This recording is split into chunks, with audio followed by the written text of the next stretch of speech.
Kisah sabar seorang lelaki Malaysia. Perjalanan umrah antara dugaan dan ganjaran, part 2. Di Madinah, Al-Munawwarah.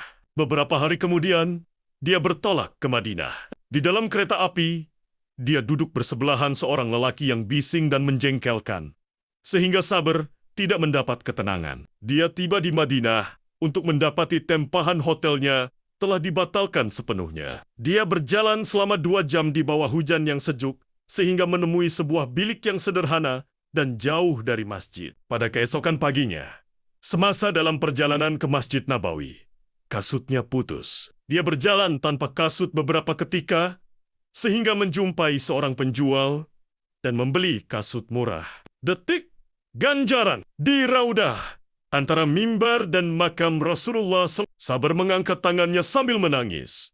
Wahai Tuhanku, aku datang dari Malaysia mengharapkan rahmat-Mu, dan aku bersabar atas segala ujian yang menimpaku. Maka muliakanlah aku dengan pertemuan denganmu. Ketika itulah berlaku sesuatu yang tidak disangkanya. Seorang lelaki tua yang baik hati duduk di sebelahnya, mula berbual dengannya dalam bahasa Melayu. Syekh Muhammad, seorang pendakwah Malaysia yang tinggal di Madinah. Syekh itu terkesan dengan kesabaran Sabar, lalu menjemputnya untuk tinggal di rumahnya yang luas dan dekat dengan masjid. Sabar tinggal bersamanya selama seminggu, tidur di bilik yang selesa, makan makanan yang lazat, dan menemani Syekh ke masjid setiap hari. Beliau mempelajari pelbagai ilmu yang bermanfaat dan hukum haji serta umrah daripada Syekh tersebut. Kepulangan yang berkat. Sebelum berangkat pulang, Syekh mendapatkannya tiket penerbangan percuma di kelas pertama sebagai hadiah daripada seorang dermawan. Ketika tiba di Kuala Lumpur, beliau mendapati syarikat penerbangan telah menemukan kedua-dua beg pakaiannya dan menghantarnya ke rumah. Isteri dan anak kenannya menyambutnya dengan air mata.